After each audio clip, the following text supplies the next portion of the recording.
She has over 30 years of professional history, which includes working with diverse teams from fast-growing small and medium-sized businesses to complex multinational corporations in varied, emerging, and mature industries in Asia-Pacific markets.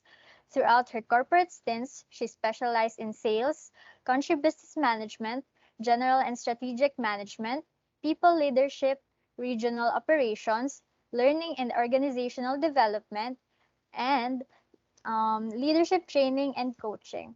She is a globally certified leadership and management program designer, facilitator, trainer, certified practicing management consultant, and certified executive coach. She founded POWERinU Training and Coaching in Singapore in March 2008 and co-founded POWERinU Training and Coaching Philippines Incorporated in 2015. She currently serves as an active director in both POWERinU Singapore and Philippines. Ladies and gentlemen, please welcome Ms. Elaine Bernalyn Cercado. Good afternoon, everyone. Can I just confirm that you can hear me well? Yes, we could hear you well, Ms. Elaine. Okay, good afternoon. And let me just share my screen. And Reese, can you just confirm that you can see my screen as well? Not okay. There, your screen is. You can see it now, Miss. All right. Okay. So thank you so much.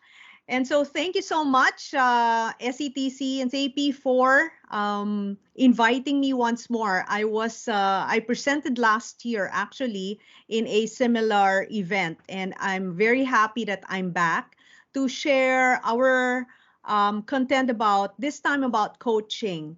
And hopefully this is something that you will find relevant. I'm Elaine Cercado. I'm with POWERinU Training and Coaching LLP. I'm based out of Singapore.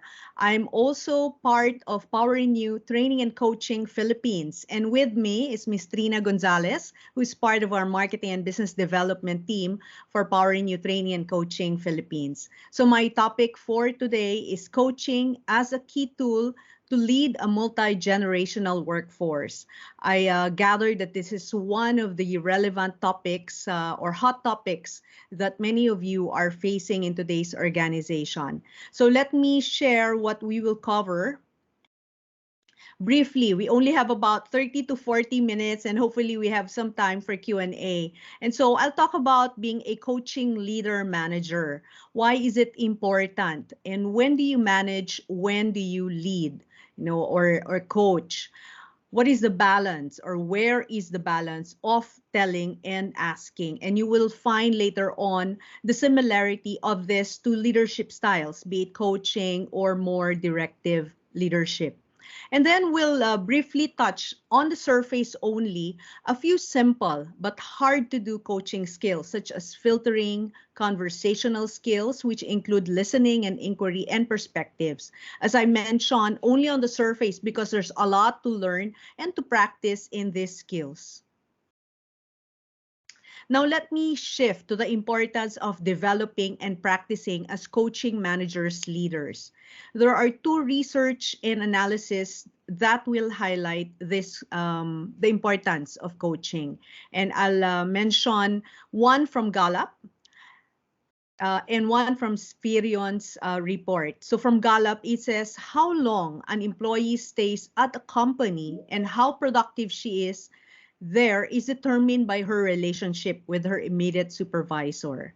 From Spherion and Lou Harris Associate, the number one reason people quit their jobs is dissatisfaction with their supervisors, not their paychecks. And if we reconcile this with recent employee engagement reports, these are reinforced actually that culture, supervisor relationship, and the career development, these are some of the top reasons, at least in the last 2 years, employee engagement reports that are, driving high or low engagement by the employees. Moreover, I'd like to show the research from where I'm certified at. I was certified under Corporate Coach U. I'm a certified coaching clinic facilitator, and I'm also certified under Coach U as a Core Essentials graduate for coaching. Both are ICF accredited institutions for coaching, and they have surveyed managers and leaders across the world. And the surveys show that employees who are coached to performance rather than managed to performance are more committed to and invested in the outcomes of their work and achievement of organizational goals. Okay, so keywords there being more committed, more accountable, and invested.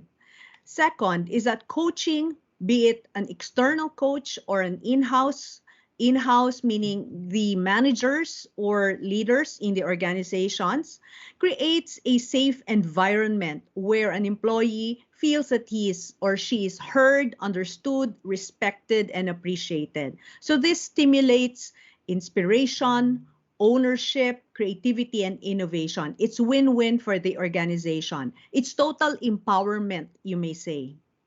And then third, career self-reliance. That is a trend that is going on, be it from the baby boomers all the way up to the new generation, after the millennials, the Gen Z, the Gen A's. And so it is a critical employee competencies in which employees trade skills and contribution for development and opportunity. Managers and leaders must coach their employees as they become career self-reliant and engages in continuous career development.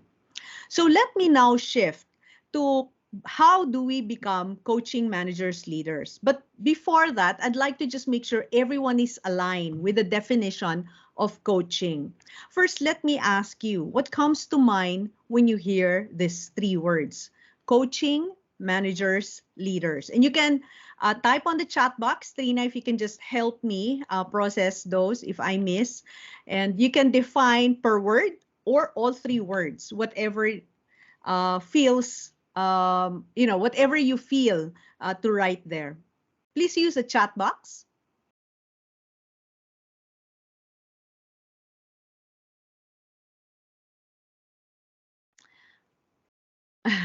Mentor. Okay, I can see mentor.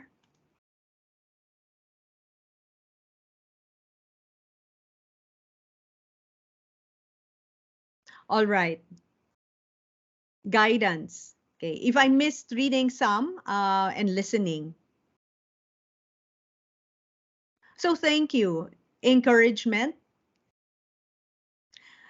Thank you so much. Influencers. You're all right, If I missed reading something, please, sorry for that. I do apologize because I'm looking at a few screens at the moment.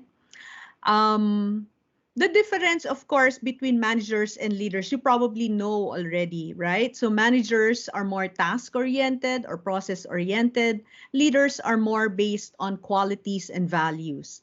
But there are commonalities, right? So commonalities would be managing people, managing performance. We all have to do that. Okay, so I keep seeing, if I'm not able to read all what you've written in the chat box, sorry for that, but I did see a few more inputs there. And so what is coaching? So if you add coaching into the equation of being a manager and a leader, what is it then? When you say a coaching manager leader. Okay, so there are many words that came out. Some of those words that you mentioned are probably represented here.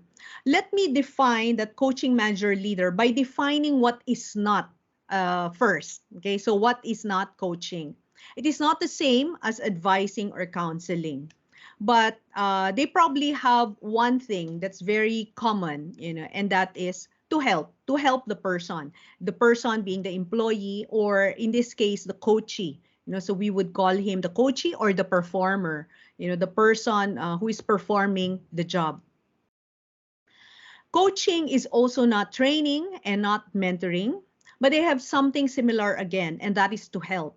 So to help among all these interventions is common.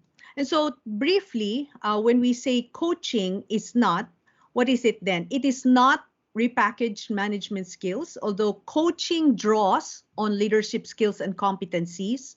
It is not therapy, advice, or counseling, although coaching uses some of the communication and discovery tools.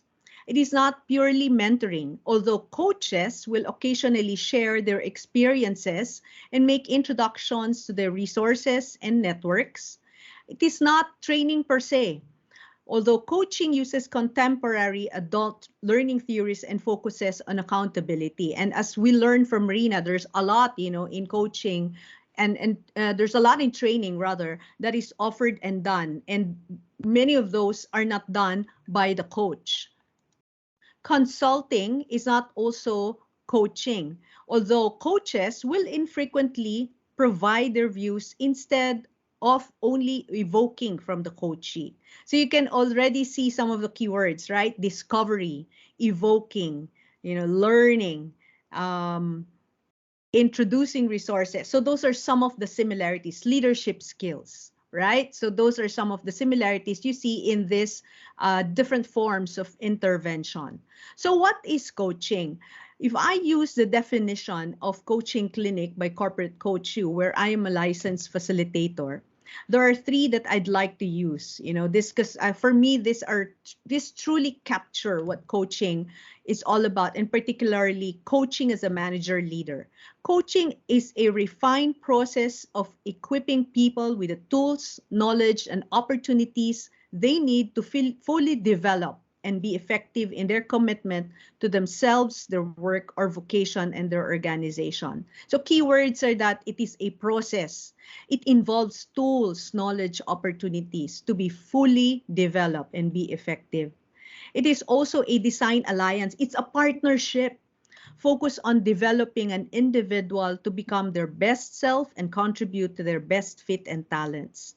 And another definition, this is one of my favorites, it's that it's an egoless process in which coachable moments are created to draw out distinctions and promote shifts in thinking and behavior. And in a corporate environment or in a work setup, this is probably one of the most relevant definitions. As a manager, as a leader, we want to develop our team members, and it is really an egoless process, so to speak, and we have to find those coachable moments such that shifts or changes in thinking and behavior can happen. And lastly, so there are actually four definitions here, not just three. It is a professional discipline and skill set which enhances performance, action, creativity, momentum, and transformation. And so these are the technical definitions of coaching. Of course, as you do it more, you probably will find that there are some variations, but more or less, they are universally the same. Now, how can we become coaching managers and coaching leaders? Can we be one? And let me answer that by showing this diagram. As managers, what do we really do? What are some of the tasks or duties that we have as managers? And I'm sure you have many in your minds right now. And in the office, you perform this on a day-to-day basis if you are in a managerial role. So you probably set policies and procedures, or you implement them. You manage performance, you set targets and measures.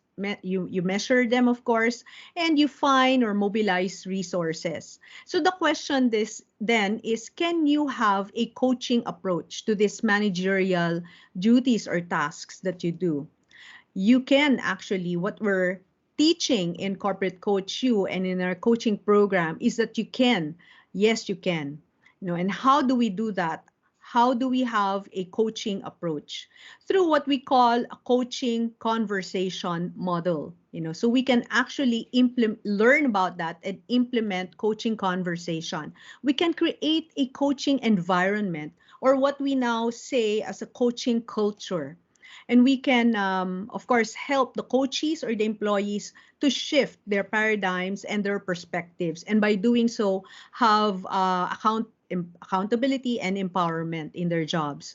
We can apply multiple coaching skills like listening, inquiring, asking questions. Some of this I will share more in the second half of this presentation.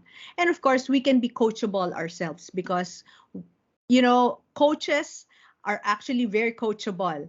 And one fundamental law in coaching is that we coach the coachable, right? So, and we become the model, we set the example for that. Okay, so now let me shift into when do we coach and when do we not coach, right? Because there are moments when we are leading and managing that coaching might not be the most effective way to do it, you know, the most effective way at that point in time. So when do we tell? When do we ask? You know, so this is the question that I ask you. Can I see some participation? Again, I'll just try to see the chat box if I can. When do you tell? When do you ask? When do you be more directive? When do you be more coaching? When do you be more commanding? And when do you be more asking and empowering? Can I see some feedback or inputs in the chat box? Again, I'm sorry, I might not be able to see all your inputs in the chat box. But if I miss, perhaps you can just read it out, Trina or Reese, if you can help me. Any input?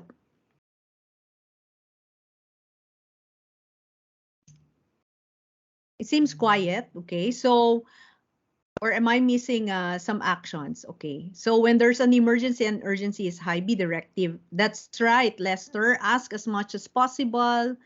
You tell when there is urgency. You ask if you sense that the individual has a potential. Tell something to do in the beginning. Ask when you need to get information. When you ask for clarification. You know, it's a continuum. You know, so meaning within a day, actually, or within a given period of time, you will be telling, you will be asking, right? You will be more directive, you will be non-directive. You will be more managing, you will be more coaching. You know, it's a continuum. Okay, so because if we look at the typical things that we do as a manager or leader, you know, we can tell them exactly what to do. The most, you know, commanding of all, the highest point of telling when there's urgency, as some of you said, when there's emergency, as some of you said, when we are solving a problem which is very urgent, highly important, we probably are more telling and managing. When we're giving advice, when we're offering guidance, you know, and then that continuum favors more of coaching when we're asking and we're helping another person solve the problem, but not offering our own solution. You know, so it's a balance. It's a balance of telling and asking. Now, what's important for trainers,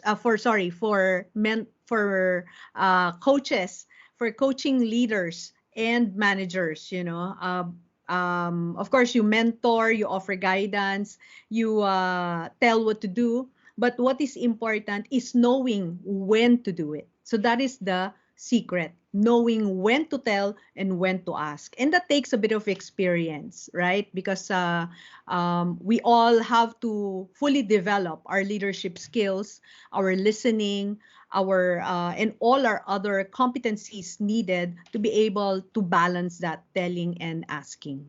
Okay, so recognizing the coachable moment and helping the coachee discover, develop, and achieve the outcome desired requires this balance of telling and asking.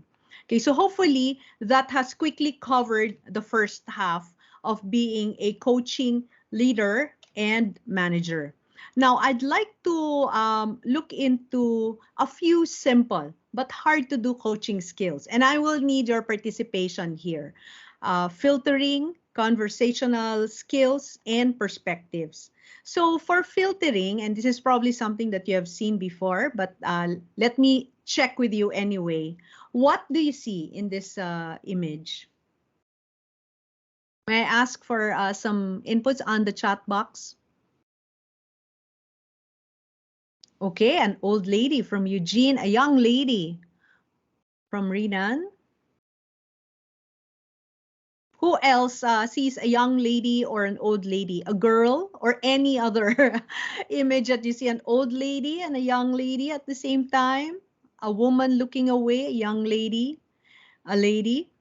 So you're both right. You know, the ones who said a young lady or an old lady or even a witch or a lady looking away, you know, you're both right. Okay, so let's look at another image. What do you see in this?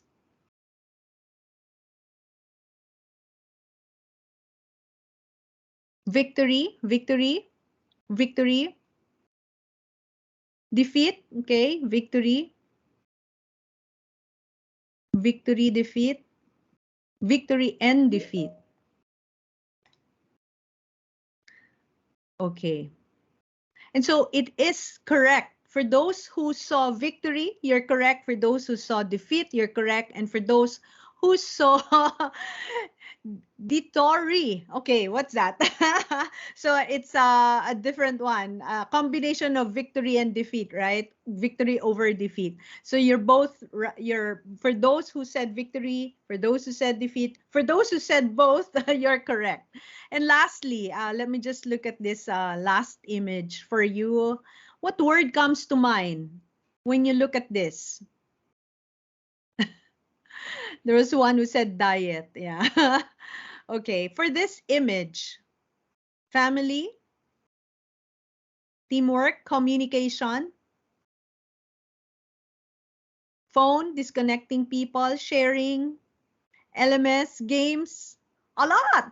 A lot of words actually. E-discussion, absence, bonding games. You see how one image can actually create so many meanings, so many different, you know, definitions. Malakas ang Wi-Fi, social media, very interesting words or phrases, Internet of Things. So we have different filters, we have different perspectives, right? And one image can actually mean a million different things, you know, to people. And especially once we start even taking a portion of it, if we only show the father, if we only show the child, if we only show the mother here, you know, I showed you the whole picture. But you know, one exercise here is if I divide this into 4 quadrants and I only show you one portion at a time, it also shows just one perspective. If I show you the whole picture, it will show you the whole perspective, and it will actually mean differently and mean differently for each person, right? And so it's very important with coaching skills that we are able to filter, you know. So let me skip that part. I was about to also ask you for definitions of words. You know, I was supposed to ask you what some of you would think about when I say the word millennial. But in the interest of time, I'll skip that other exercise. But let me proceed with filtering. You know, that exercise showed that filters have impact to our listening and our speaking. What are some of the impact of filtering to our listening skills and to our speaking skills? If I may ask. So, um, anyone, any input on that? If we use different filters, because each person has different filters or lenses that we use to view some people, some things, some situations. I think I saw one where it said you already have an answer, right? So that's right. Sometimes we turn off. We don't fully listen because we already have an answer in mind. We already have something in mind that we want to say or we want to, you know, to tell to the person. Biases, definitely. And biases, of course, could lead to biased judgment, right? So, and being selective. So thank you. You respond based on your experience. Yes. For those, I also am a practitioner of neurolinguistic programming, one of my latest certifications. And in neurolinguistic programming, or NLP, as popularly called, the fundamental or the principle is that the map is not the territory. So each person has a map right? And that map is different from your map and different from 80 plus persons in the room right now. And so we all have our filters. We all have our maps in our mind, you know. So yes, you're right. For that person who said empathy is missing or might not be demonstrated at that point in time, because we usually turn off when our filters are very high. And so part of coaching skills is really being able to lower those filters so that we can fully listen. And so how do we do that? You know, the question is, how can we intentionally minimize the impact of our filters in our speaking and listening? Okay, so if if you have ideas, please put on the chat box. One that I can share right now is using what we call neutral language. So neutral language or clean language, some certifications, some of you who might be certified coaches already might use neutral or clean. Both are the same. But it is really trying to minimize the impact of our filters, you know. So it makes our statements less judgmental, less biased, and also we become more factual, more based on observations rather than emotions. So I saw some of what you said. Those are also correct, you know. We can be kinder, and as I said, we can state facts, you know. So and based on observables. Observables are, of course, things that we see, we hear, we taste, we smell, and we feel. Okay. The other thing that can help for neutral language will be using I statement rather than you. You know, so instead of saying you arrived late again, then we can actually say, I noticed that you came in 5 or 10 minutes prior to what we agreed, you know, and that makes it a more neutral or clean language, you know, as we give some feedback or talk to the person that we are dealing or interacting with. The other way that we can intentionally minimize the impact or lower the impact of our filters would be to use contextual listening. You know, so this is if we are familiar with the levels of listening, you know, so this is one of the highest levels of listening. Empathetic listening is one of the highest, and that is very similar to contextual listening. Contextual listening is really listening beyond the words, listening to what is not being said, listening to what is being felt also by the person, you know. And I will show you later the iceberg model, which actually nicely captures this contextual listening. And then lastly, last tip in terms of minimizing the effect of filters would be asking questions that are especially open-ended questions.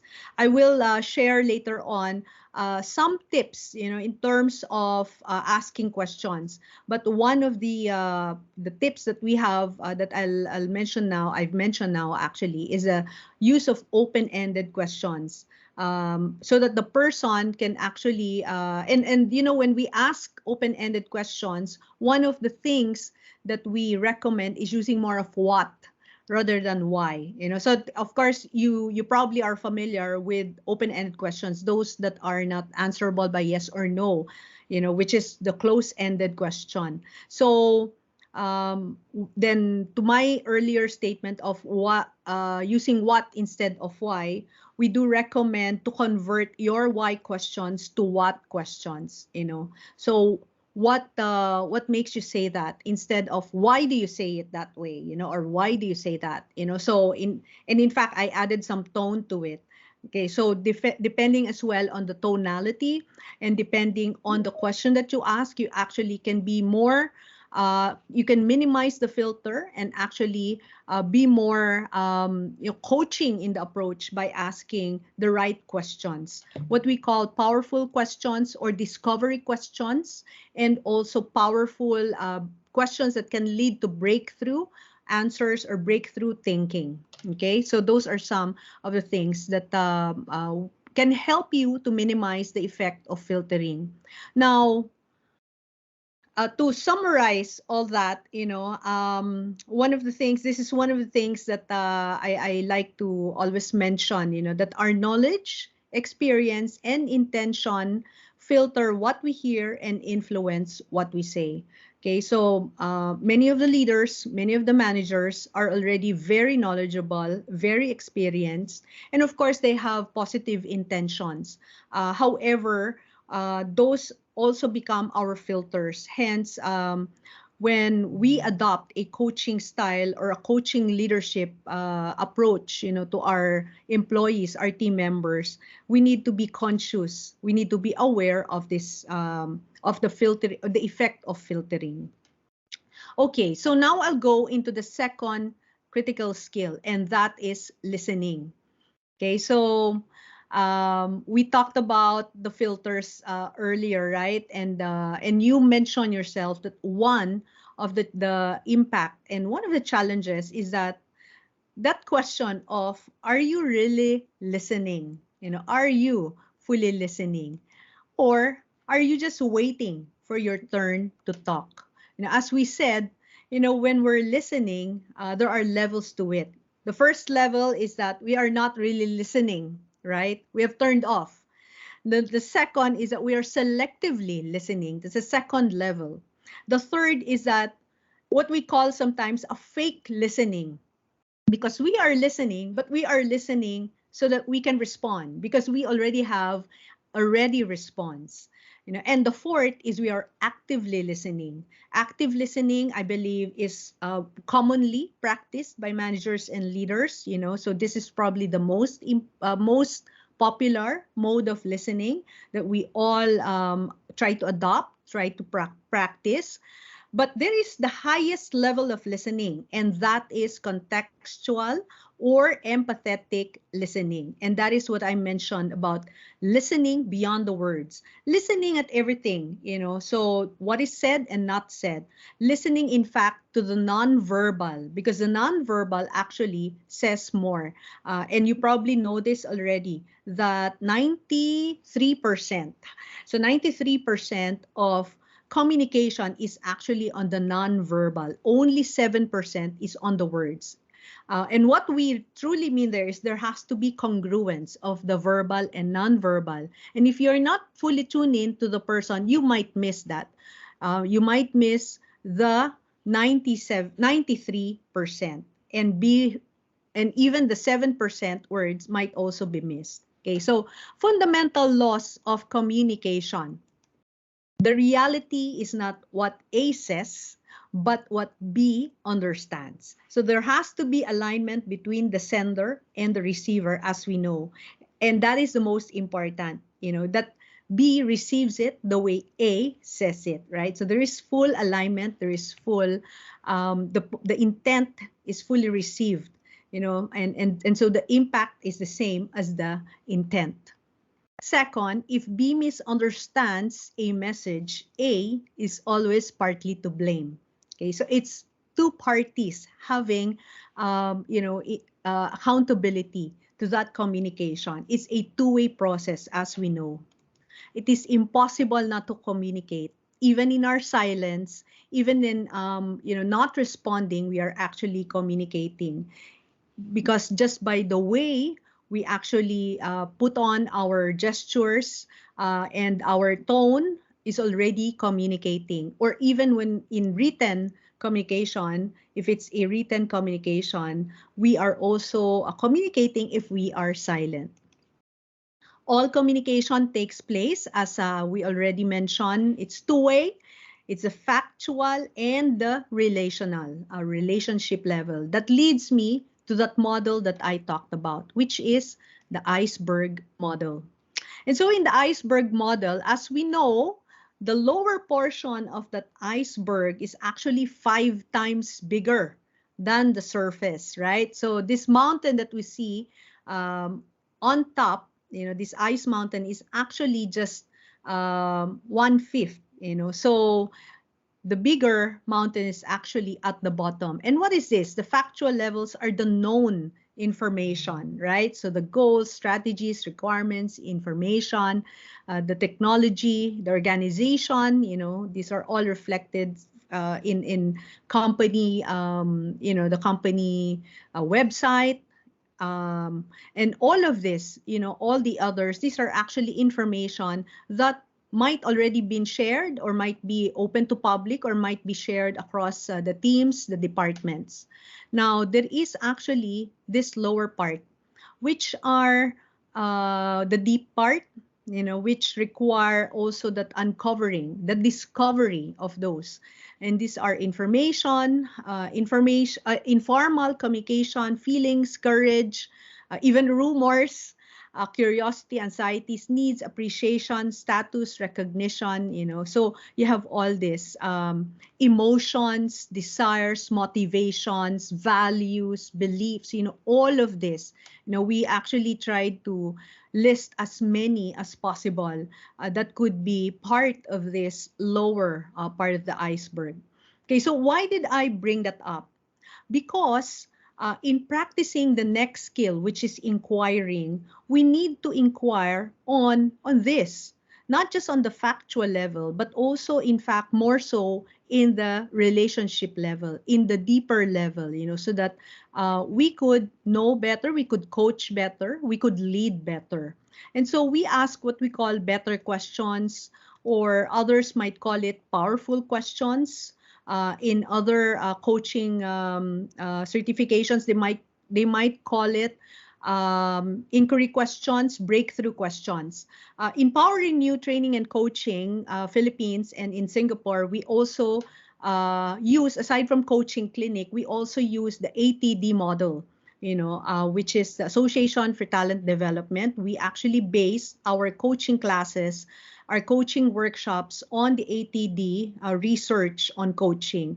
And these are some of the information, the following information from here on will actually be based on the ATD framework on coaching.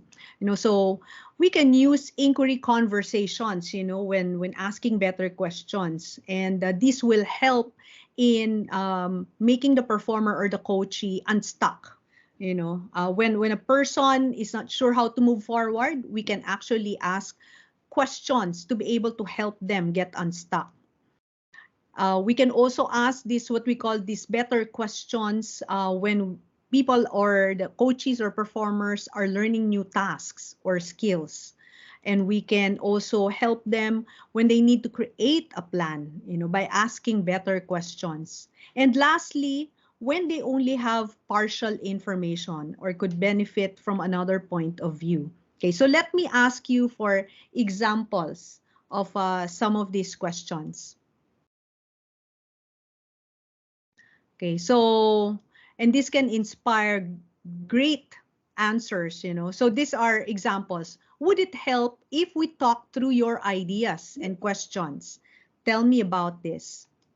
I can see that you have a lot of interest in and ownership for this project. What, if any, is getting in your way? So those are some examples of inquiring questions to lead to better answers and perspectives. And so that is the last skill, perspectives. So when there are perspectives, performers can, of course, see better, and can overcome when they are feeling overwhelmed, unsuccessful, stuck, unconfident. They can see, look at things from a more critical, contextual, and systems thinking. And this is my last two slides. I think I'm going over time. How can coaches help? Use critical thinking to help performers assess the situation. Use systemic thinking to help performers see and consider connections and interdependencies, and help performers put things into context. Okay, so because nothing works in isolation. And just as a last slide, I wanted to share some of these critical thinking questions. Some examples of questions you can use. Do you have the information that you need to move forward? If not, what do you need? What are you most worried about? Are your worries justified? Do you have the capacity needed to be successful? How might you increase that capacity? Where are the bottlenecks? So when we ask those questions, we actually empower the employee or the team member to find the answers. And of course, in combination with all the other critical coaching skills, we can help them to be more empowered, more engaged, and more successful in the work that they do. And so that covers some of the hard to do coaching skills. It's a surface level, but hopefully it helped you in some way. So thank you so much. And I'd like to just close this, and feel free to get in touch with me and with POWERinU Training and Coaching, Philippines or Singapore. I am active in both, and we'll be happy to help you in any way we can. Thank you so much for this opportunity. Thank you very much for that very insightful and also interactive discussion, Miss Elaine. Actually, we're still right on time, ma'am. So I think we could now proceed to the Q&A session. So we will now open the virtual floor. Participants may actively send their questions via the chat box. And a reminder again, to just please make sure your questions are short and direct to the point. So I think we have a question from SAPI. How will a leader or manager know if coaching is working effectively or not? Miss Elaine, I think you're still on mute. All right, sorry, I turned off for a while. Okay, so as I mentioned in coaching, it's a partnership, and in fact, the performer or the coachee really takes accountability for the outcomes, for the actions or the action plan that is defined to achieve the outcome. With the help of the coach who guides, who supports, who asks a question, who helps, monitor the progress, then the coachee can actually see the milestones, see the progress until the coachee is able to achieve the outcome. Now, let me tell you that in coaching, it works effectively if the coachee, of course, is coachable. The first law in coaching, be coachable, as I mentioned, and so that means that the coach or the performer is very open to the support, to the guidance, to the partnership with the coach, and that means accountability is there, and that the person is working in progressing and in overcoming whatever obstacles there are. Now, that takes some maturity, of course, and so coachability is the number one, and the manager can actually help the person to enhance his the coachability of the person. Because you might ask, how will I know if the person is coachable? Of course, there are things beyond your control, but as a manager, you can also influence or help the person to become more coachable. There are tips that we can share, in another forum. We can actually share with you how can you help a person become more coachable also. So accountability and the coachability, those are two things that will be important for the coaching to be effective, to answer the question, Reese. Thank you so much, Um, Miss Elaine. Reese, can I just add as well that Yes. coaching is not the only solution. As we saw, there are many interventions that can help.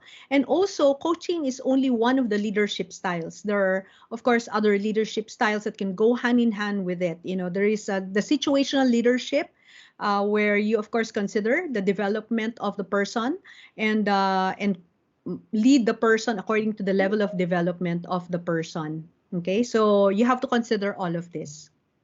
All right. Thank you for that answer, Miss Elaine. I think we have a few questions at the chat box. So this Okay. one is from Miss Ruth. How can a manager serve as a coach without any formal training?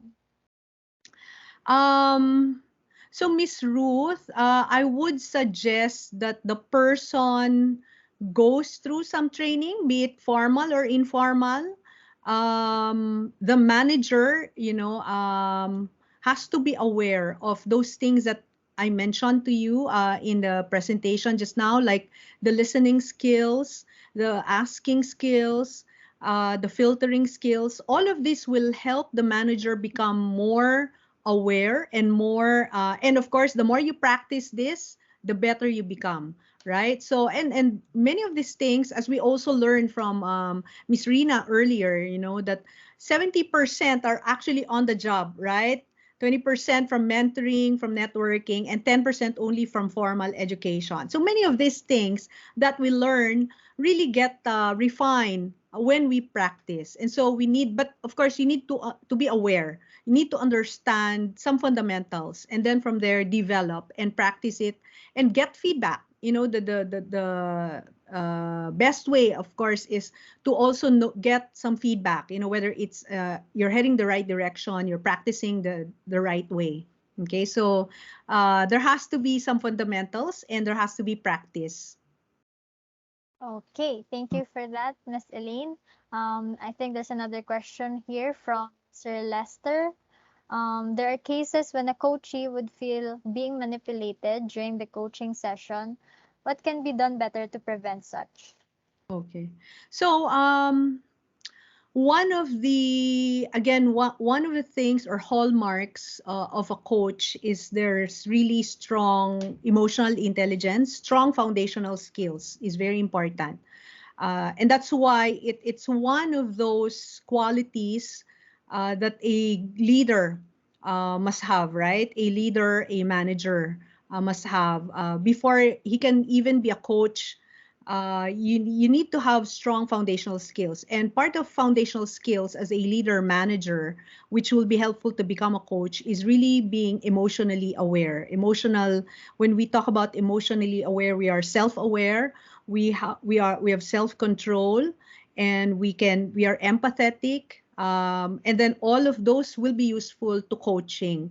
And so it will really be helpful to have those emotional intelligence competencies and all the coaching competencies and skills that we mentioned in performing the truest sense of coaching, where the person doesn't feel there is manipulation, where the person feels there's genuine or authentic process, of being supported, of being helped.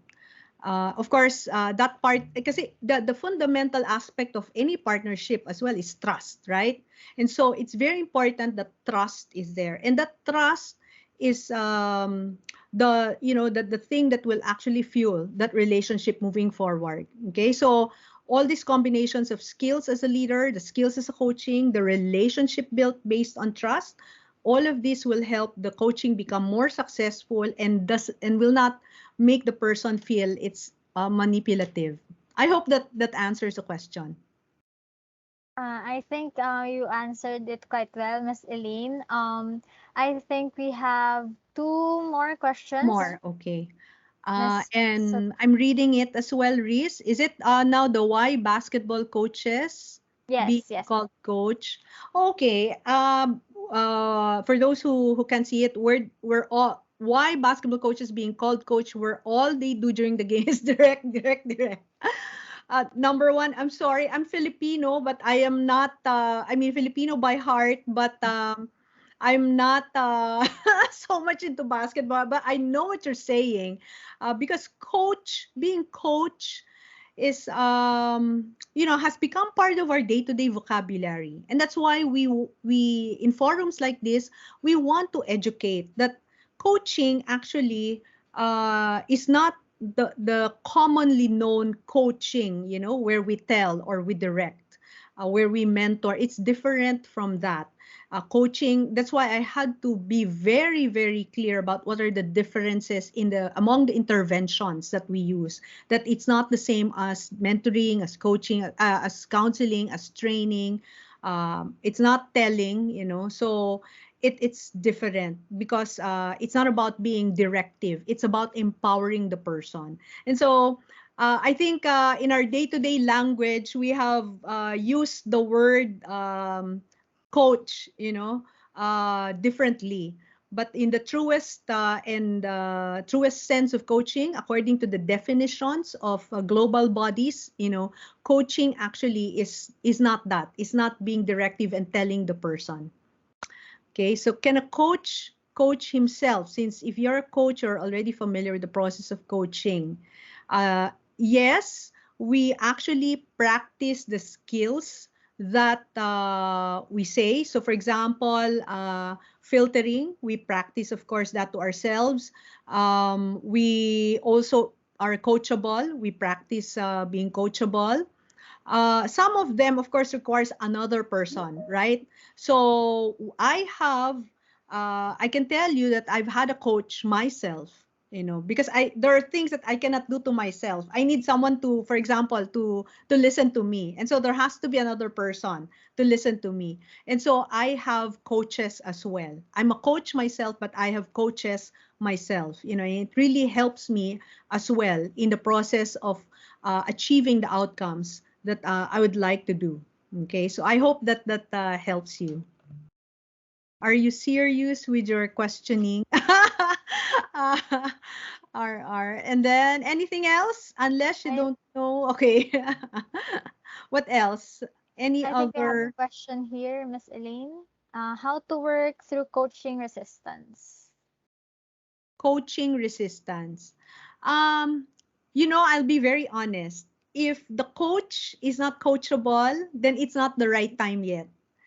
Because when that resistance, when there's a barrier, when the mind, the heart is not ready for it, you can have the sessions again and again and again, but if it's not ready, then it's not right. It's like the parachute. If it's not open, then it will not properly land. But as what I've said earlier, you can help the person become more coachable. There are ways to help the person. So for example, even in terms of logistical setting, so in logistic setting, there are ways that you can actually adapt to where the person is, and then you can set it up, you can set the time, the day, the venue properly such that there is a full coaching that can be done, versus say an on-the-job kind of coaching. You can catch the person during the flow, the flow of the person when the person is in that fully productive moment. You can have a set of questions ready such that you can help the person process what is happening, and there are some steps that you can use to lead the person, not leading in terms of giving the answers, but to lead the person through a process. So these are some of the things that we can teach you during the workshop, to go into the process. How do you go from the opening all the way up to the aha moment, right, for that person. Now that takes, it doesn't mean that you can do that in one session. Sometimes that happens in numerous sessions, 6 sessions, maybe even more than 6 sessions. Okay, but the important thing in coaching is that there's progress. So we even have what we call progress skills. How do we help the person monitor the progress? Because we are heavy advocates of that, the small wins, the progress, the small steps, because each of this will help towards that big milestone. Okay, so I hope that helps. And then there's one more. Are technical people highly coachable? Oh, yes. Everyone, actually, not just technical people, everyone, every one of us. And there's no age for it, be it the young to the old, be it any generation, any background. As I mentioned, as long as you're coachable, you're willing to partner, and that relationship, there is trust, and you're willing to go through that journey. It is a journey with a coach, then it should work. And of course, that openness is the coachability, or the openness is paramount to it. Okay, thank you, Miss Elaine. In the interest of time, we will just ask this last question from Miss Romela Faye. What's the distinction between coaching and mentoring?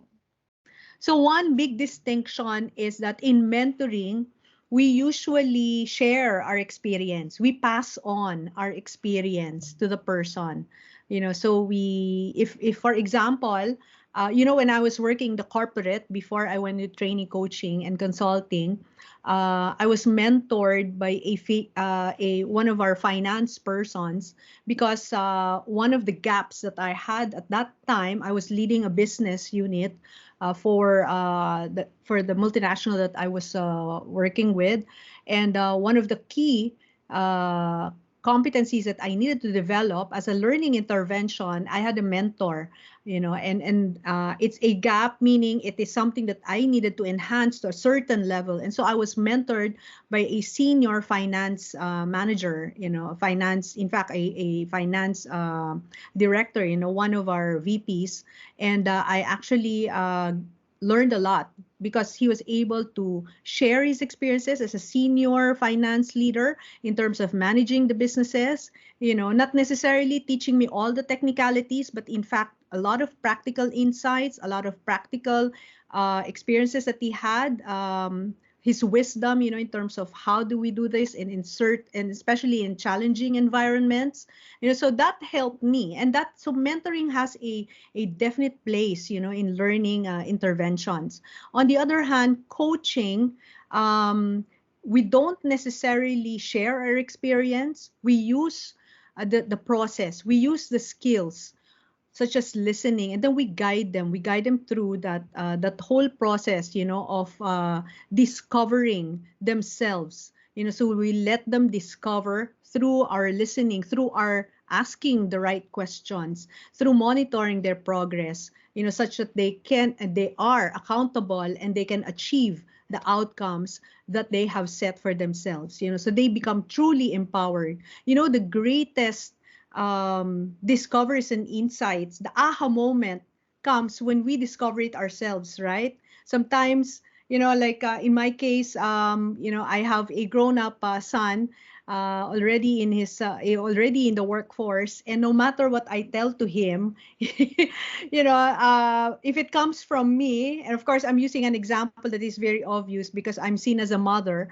but when he realizes it, when it is his own discovery, that is the greatest aha moment, that is the greatest breakthrough that he learns, and he applies from there on, or he improves and enhances from there on, so there is total empowerment. Okay, so I hope that distinguishes. I'm not saying mentoring doesn't have a place. In fact, we always say both, and all the learning interventions have a place. Okay, I think there are no more questions left. Thank you so much once again, Ms. Elaine, for taking the time to be with us here today. For the remaining questions, we will just take note of them, and then we will forward it to Miss Elaine so she could answer it. And yeah. We will be very happy to answer, Riz, and to, again, to SAP, to SETC, Riz, thank you so much for inviting POWERinU, and we are here. We'll be very happy to partner and support you anytime. And yes, feel free to contact us. I think Trina has sent our contact details. Thank you so much again, and have a good afternoon.